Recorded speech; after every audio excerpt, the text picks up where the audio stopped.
apakah Mahfud akan memberikan keterangan kepada pers? Kegiatan hari ini mungkin ada persiapan khusus? Enggak, nanti ya saya nunggu jadwal aja kan. Mulainya kalau enggak salah jam 8, jadi saya berangkat jam setengah 8 dari sini. Kira-kira setengah 8 atau jam 7.45 gitu berangkat. Kemudian nanti Ya soalnya tadi kan jam blocking bang. 11 atau jam 12 saya ke Jakarta untuk melihat ya quick count dan laporan-laporan pelaksanaan pemilu dari berbagai daerah. Insya Allah secara garis besar kita nanti secara umum sudah akan melihat hasil pemilu sekitar jam 3 ya. Saya kira informasi resmi barangkali dari TV-TV mulai jam 3, tapi biasanya sebelum itu sudah beredar lewat berbagai media tentang perkiraan hasil akhir. Dan resminya nanti hasil akhir itu menurut saya yang sudah bisa didengar itu ya sekitar jam 5 saya kira. Kita sudah melihat peta parpol yang dapat kursi berapa, calon presiden, calon wakil presiden, perolehannya seperti apa saya kira hari ini. Mari kita tunggu aja nih. Rakyat Indonesia saya kira sekarang harus memberikan keputusan atau pengadilan ke tata pemerintahan gitu ya, di dalam bentuk pemberian suara dengan penuh kesadaran dan tanggung jawab. Apapun hasilnya, pemilu ini adalah mencari pemimpin, bukan mencari musuh. Jangan sampai begitu selesai coblosan lalu diumumkan, lalu kita saling marah. Saya ingatkan bahwa ini mencari pemimpin dan itu kalender konstitusi.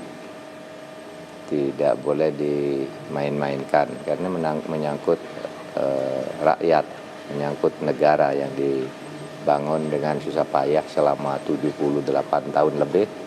Kita membangun Indonesia ini dan sekarang kalender konstitusionalnya sudah berjalan dengan baik. Jangan dinodai, jangan dilukai hati rakyat. Sehingga siapapun nanti yang menang ya itulah keputusan rakyat. Kalau ada yang tidak puas ya ada jalur-jalur hukum dan sebagainya. Tidak boleh ada tindakan kekerasan atas nama siapapun dan atas nama apapun. Gitu ya, cukup ya.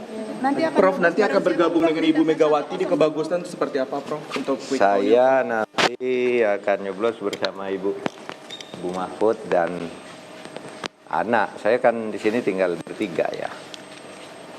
Yang anak saya yang tertua ada di Amsterdam, yang nomor 2 ada di Probolinggo, sudah memilih di tempatnya sendiri-sendiri. Terus saya dan istri KTP-nya masih di sini sejak tahun 85. Sampai sekarang saya sudah mungkin lebih dari 10 kali pemilu melalui tempat ini. Sejak tahun 87 berarti saya pemilu itu. Ya, sampai sekarang. Saya bertiga aja tentu bersama dengan ini yang di rumah.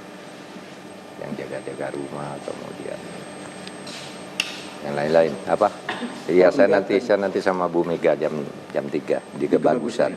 Sama ketum parpol lainnya juga, Bang? Sama ya Pak, saya lihat ya ketum parpol lain tuh bikin acara sendiri-sendiri di markasnya. Pak HT bikin di iNews, kemudian bikin di MNC ya, MNC Tower. Kemudian Pak Sabta Odang bikin di Osman Sabta Odang bikin sendiri, B3 bikin sendiri. Nah yang saya itu ada sendiri juga di Jalan Tengku Umar. Tapi saya nanti tiket bersama Bu Mega di Kebagusan. Komunikasi nggak sih dengan Pak Ganjar dalam pencoblosan ini? Mungkin janji-janjian jam berapa keluarnya dan lain sebagainya, komunikasi dengan Pak Ganjar, Prof? Enggak, sejak hari Sabtu saya tidak ada komunikasi dengan Pak Ganjar. Yang pemilu terakhir itu kampanye terakhir di Semarang, saya terus berangkat dari Semarang ke Jeddah.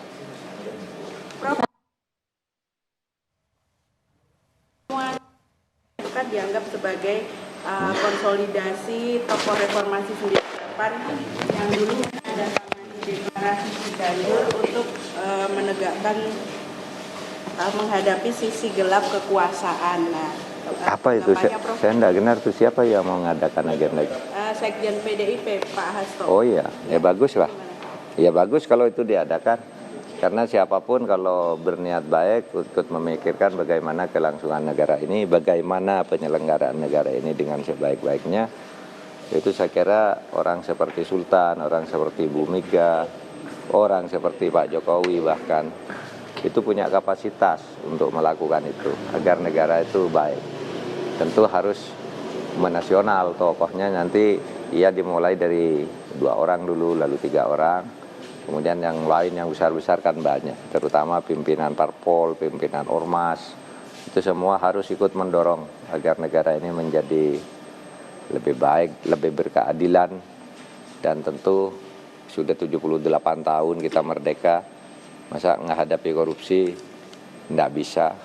Kalau korupsinya itu ya korupsi, bukan korupsi kita ini sebenarnya korupsinya kan korupsi besar-besaran ya, bukan korupsi orang nyolong diam-diam apa gitu, sudah nampaknya sudah terstruktur korupsinya. Masa kita mengatasi seperti itu tidak bisa.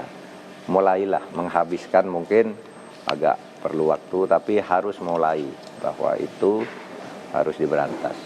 Karena kalau korupsi di Indonesia bersih, orang seperti kita nih ya hidup cukup nyaman lah di Indonesia. Indonesia ini kaya raya, sumber daya manusianya bagus, sumber daya alamnya luar biasa. Kalau dikelola secara baik, makmur kita ini. Gitu aja. Prof Mahfud, ini situasinya udah seperti reformasi 98 atau belum, Prof? Karena banyak yang menyebut seperti itu, Prof. Kalau situasi di tengah masyarakat,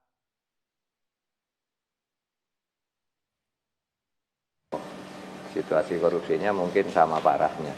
Sehingga kalau tidak segera diatasi dengan cara pemilu yang baik, bisa buruk akibat. Hasil hari ini, Prof, mungkin optimismenya dan lain sebagainya. Semalam Prof menyampaikan jika Prof jika hasil pada hari ini berbeda dengan survei yang... Iya, saya yakin lah. Saya meyakini masa ada survei 5% lebih untuk satu, itu upaya penggiringan menurut saya. Kita buktikan hari ini bahwa itu tidak terjadi. Optimistis 2 putaran ya, Prof ya? Pokoknya optimistis menang lah.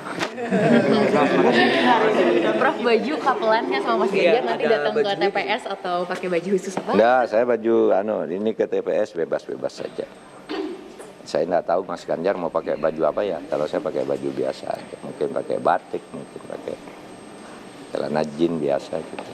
Kan yang penting suara. Optimis ya, Prof? Sangat tenang. Sejak kemarin lah, sejak habis kampanye itu, lalu saya ke Tanah Suci. Nah, di Tanah Suci saya mendapat pencerahan rohani gitu, lalu tenang banget. Udah jalani aja semuanya. Tuhan sudah mengatur semuanya. Tapi manusianya harus berusaha keras gitu. Nah, saya termasuk yang akan berusaha keras. Saudara-saudara juga terima kasih usaha kerasnya sampai datang ke sini. Kan usaha keras. Bu, semalam diucapkan sama cucu, Bu, didoain menang juga, Prof Mahfud, ini bagaimana? Enggak, ini biasa kalau setiap bulan sekali apa. Kami teleponan. Nggih, teleponan. Ya mendoakan aja tuh anak saya. Mudah-mudahan menang gitu. Anak kecil sudah mendoakan menang. Ibu bagaimana Bu melihat Prof Mahfud ini sudah 75 hari berkeliling kampanye, mengikuti kontestasi cawapres gitu Bu, mungkin ada kesan-kesannya ataupun harapannya untuk pelaksanaan pemilu pada hari ini? Semangat, Bapak semangat, saya ikut semangat. Mendampingilah tugas Ibu. Sudah ya? Nggih. Ayo. Terima kasih. Nanti sarapan di sini sama-sama ya.